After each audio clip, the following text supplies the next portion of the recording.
Binay Salazar, bringing you today's burning issues and the hottest news here on Newsforce. Here are today's headlines. DOF says Philippines gained 6.4 index points in investor relations and debt transparency. NCR Wage Board approves minimum wage increase for private sector employees. DOT terminates contract with DDB Philippines amid viral promotion campaign Fiasco. DTI eyes Netherlands as a potential partner in boosting aviation industry. Philippine women's football to debut in the FIFA Women's World Cup 2023. K-pop star Minzy takes part in SB19'S Gento Dance Challenge. Fair and balanced news, comprehensive reports that will take you to the heart of the action. This is Newsforce.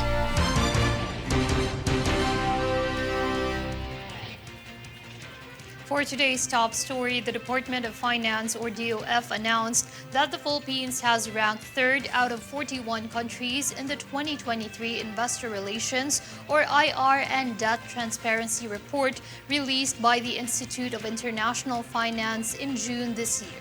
According to DOF Secretary Benjamin Jokno, the country has been strategic during the conduct of bilateral meetings, non-deal roadshows, and investor attraction collaborations that boost the economic performance. The report emphasized the investor relations practices across emerging markets and developing countries, and ranked each country in accordance to the standard IR practices and debt transparency mechanics.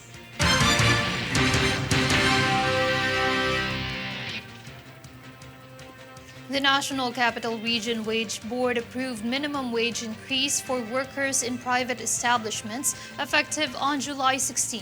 Jade Buhoy for the full report. In line with the approved wage order issued by the National Capital Region Regional Tripartite Wages and Productivity Board, workers in private establishments will be provided of increase of 40 pesos in their daily minimum wage. With this, the previously minimum wage of 570 pesos will increase to 610 pesos for non-agriculture sector, while 533 pesos to 573 pesos for the agriculture sector, service, and retail establishments. This is in accordance with the Republic Act 8188, or the Double Indemnity Law, wherein a corporation must abide in the prescribed increase after the wage order take effect from its general circulation. According to DOLE, the wage order is expected to positively impact the 1.1 million minimum wage earners in National Capital Region. For Golden Nation Network, this is Jade Buhoy.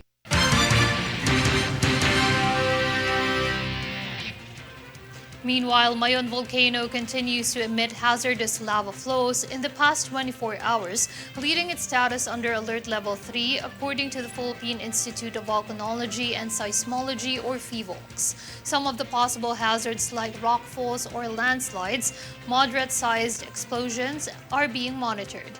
Then, any aircraft close to volcano is prohibited. According to PHIVOLCS, the Mayon disturbance will be expected for 3 months.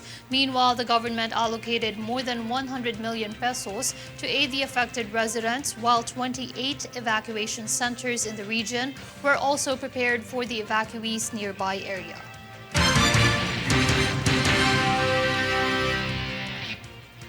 Human Settlements and Urban Development Secretary Jose Rizalino Acuzar expressed anticipation that the government will be able to supply more than 100,000 housing units by the end of the next year.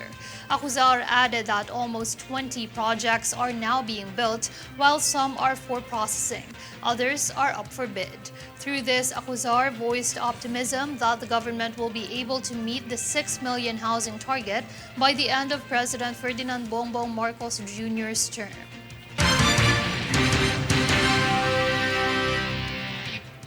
In other news, according to COMELEC spokesman Attorney John Rex Laudianco, the election body had received 272 applications. However, only 23 had made it through the preliminary review and were deemed to have been duly filed since the Committee on the Ban on Firearms and Security Concerns, or CBFSC, began collecting applications for the election gun period next month. The CBFSC noted that the majority of applications failed to pass due to incomplete submission of requirements and/or failure to follow the procedure outlined in COMELEC Resolution number 10918. Meanwhile, the poll body advised interested applicants to visit the COMELEC gun ban landing page at www.comelec.gov.ph for the procedure for filing applications, as well as the rundown of requirements and other crucial information.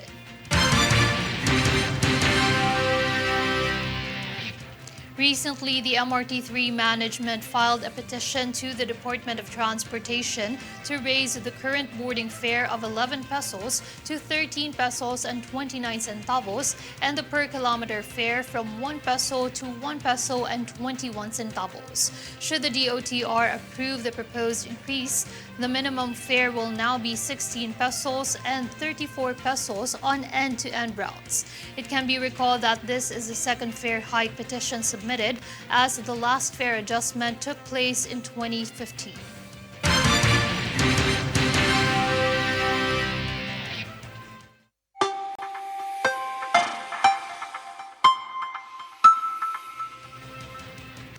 For weather updates based on the Philippine Atmospheric, Geophysical and Astronomical Services Administration, or PAGASA, Mindanao is being affected by an intertropical convergence zone, or ITCZ, while eastern Visayas is being affected by the easterlies. Cloudy skies with scattered rain showers and thunderstorms are expected over eastern Visayas, Caraga and Davao region, while partly cloudy to cloudy skies with isolated rain showers or thunderstorms prevails over Metro Manila and the rest of the country.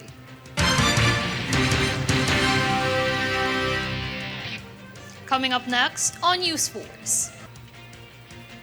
Senator Nancy Binay calls for accountability over setback in campaign video launch of DOT.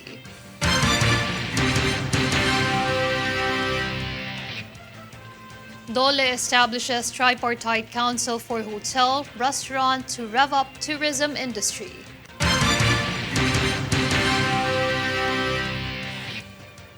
DOT terminates contract with DDBPH amid viral promotion campaign Fiasco.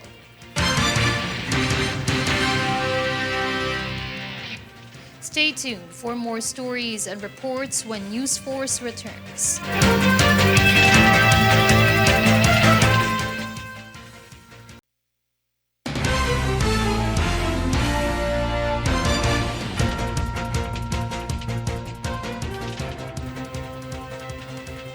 Vice President and Education Secretary Sara Duterte emphasized the critical role of monitoring and evaluation, or M&E, during the first Department of Education, or DepEd, National M&E Conference conducted recently.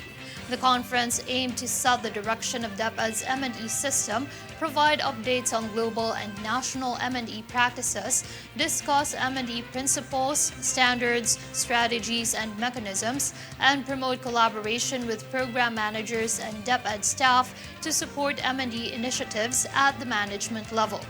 VP Sara Duterte stated that M&E will create and refine education reforms based on data and evidence and serve as a guide toward better informed decisions for the benefit of learners. She added that the current theme of M&E for improved basic education governance highlights the significance for strengthened educational endeavors in these difficult times. Separately, the Department of Tourism, or DOT, has ended its contract with DDB Philippines, the advertising agency responsible for the popular Love the Philippines promotion campaign. In a statement released recently, the DOT claimed that it stands in solidarity with Filipinos in expressing their outrage and extreme disappointment over the usage of non-original and/or stock materials. The advertising agency already issued a formal apology and acknowledged full responsibility for its incorporation of non-original assets in the now-deleted video. The DOT reassured the public that it remains firmly dedicated to establishing the Philippines as a powerhouse of natural wonders, culture, and tradition, as well as embodiment of warmth and hospitality that is cherished by all Filipinos.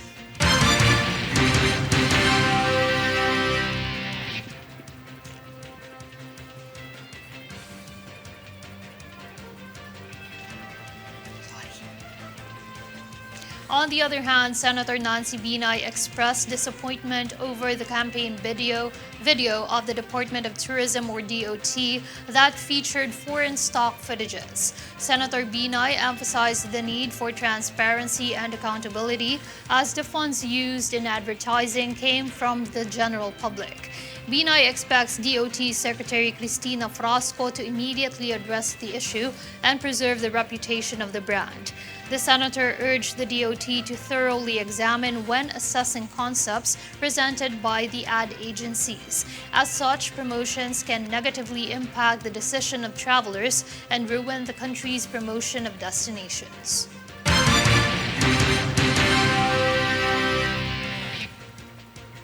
Meantime, Senator Jinggoy Estrada filed Senate resolution as fake online celebrity endorsements continue to mislead the public regarding unregistered food and drug products.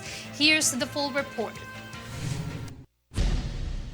Senator Jinggoy Estrada pushes for a Senate investigation into fake online celebrity endorsements and deceptive social media posts that promotes the sale of registered food and drug products. Senator Estrada filed Senate Resolution number 666, which seeks to address deceitful advertisements by creating false information that certain celebrities are using and endorsing its food and medicinal products.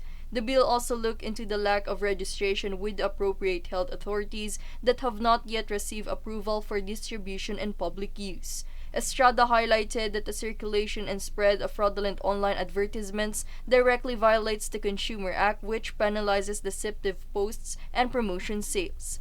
The senator emphasized the need to protect consumers against the consumption of unregistered and potentially dangerous food and health products. For Golden Nation Network, this is Doniza Lopez.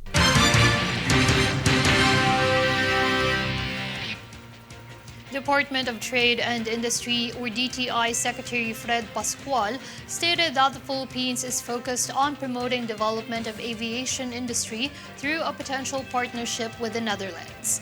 During the roundtable meeting on the aerospace sector between the Philippines and the Netherlands, Pascual emphasized that the Philippine government finds that aerospace and aviation industry is part of the economic recovery and expansion agenda. In addition, Pascual announced that the country will create a hub and aftermarket service in the aerospace industry in the Asia-Pacific region.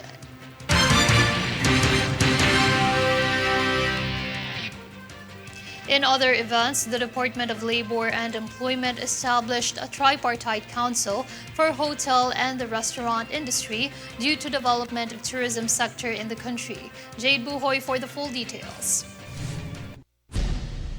According to the Department of Labor and Employment or DOLE, the tourism industry in the country, particularly the Ilocos region, remains to be a primary economic driver that generates jobs for the hospitality workers. With this, DOLE established a region-wide industry tripartite council for hotels and restaurants in the Ilocos region to promote industrial peace. The creation of the said council provides an avenue to boost labor and management in addressing issues in the tourism industry that concerns policy formulation, consultation, and social dialogue. DOLE Regional Director Ronnie Guzman stated that the tourism industry carries the significance of the country in representing its value, which is the purpose of creating the council for the management, hotel, and labor sectors. For Golden Nation Network, this is Jade Buhoy.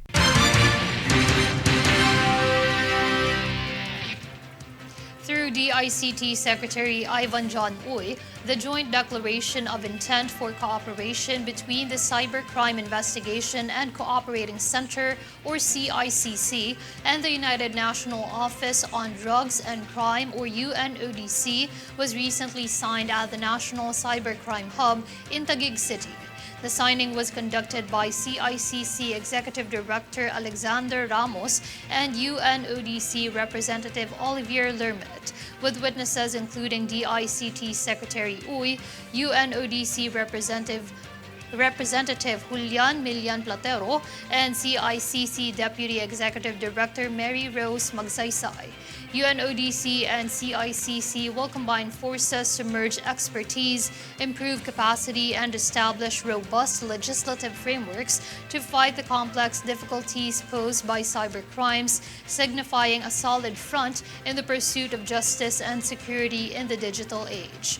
CICC and UNODC aim to establish a safe and secure cyberspace that safeguards against online risks for people, companies, and communities.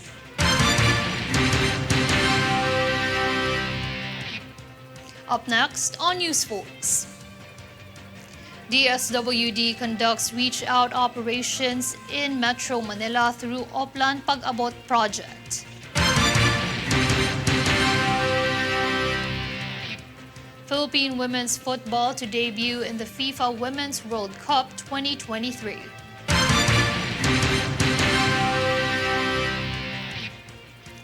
CFDEC opens new tiger shrimp facility.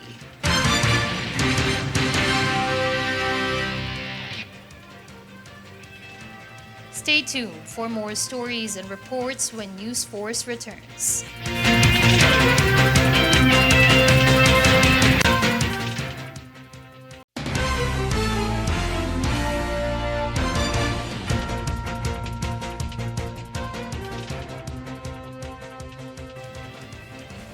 The Department of Social Welfare and Development conducted reach-out operations to families and individuals on the streets to encourage the public to accept DSWD custody for safety and well-being.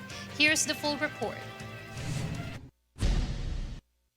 Department of Social Welfare and Development, or DSWD, Secretary Rex Gatchalian joined the first day of reach-out operations for the Oplan Pag-abot project.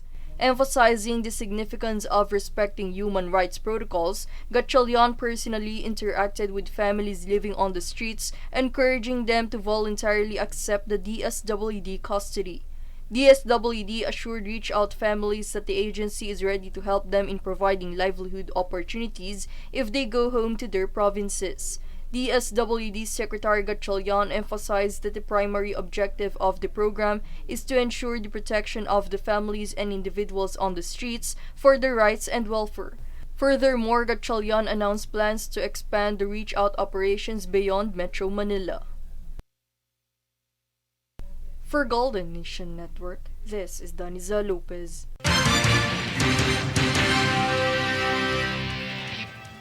On to other news, the Southeast Asian Fisheries Development Center Aquaculture Department, or CFDEC AQD, will be doing improvement in the tiger shrimp or sugpo industry in the Philippines after opening a new facility in Tigbawan, Iloilo today. This is after facing a major problem last year in the shrimp industry due to an outbreak of viral and bacterial disease. The facility will consist of 4 brood stock tanks that can produce an estimate of 80 million post-larvae every year, according to experts. It is said that the improvement of the fisheries industry would greatly help in the development of the country's economy.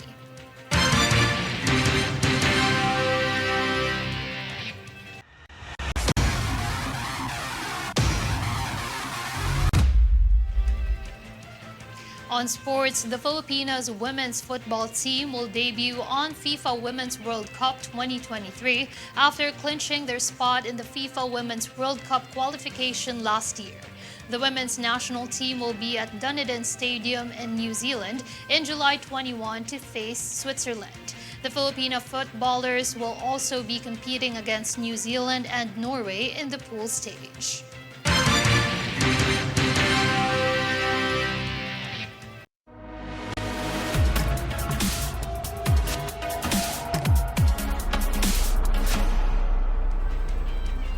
South Korean idol Minzy participated in a dance challenge based on a song by the Filipino boy band SB19. In a video she uploaded recently on her social media accounts, Minzy, best known for being a part of the now disbanded K-pop girl group 2NE1, danced to SB19'S Gento. Minzy said on Twitter that Sandara Park, also a former member of 2NE1, showed her how to perform the challenge. On the other hand, Stell, the lead singer of SB19, responded to Minzy on Twitter and appreciated the K-pop icon for dancing to their song. It can be recalled that Minzy visited the Philippines last month to perform a solo show at the New Frontier Theater.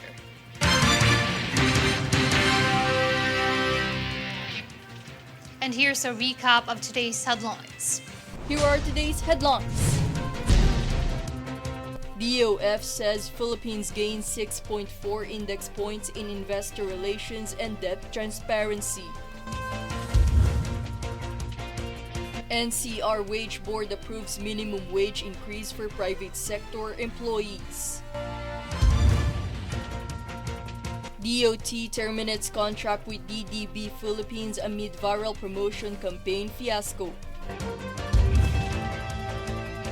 DTI eyes Netherlands as a potential partner in boosting aviation industry. Philippine women's football to debut in the FIFA Women's World Cup 2023. K-pop star Minzy takes part in SB19'S Gento Dance Challenge.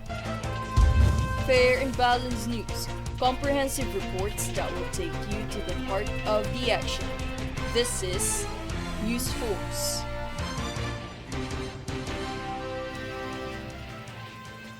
And those were the top stories of the day. Stay updated on the day's biggest stories. Get updates on our Facebook page, facebook.com/Golden Nation Network. I'm Mai Salazar, and this is Newsforce.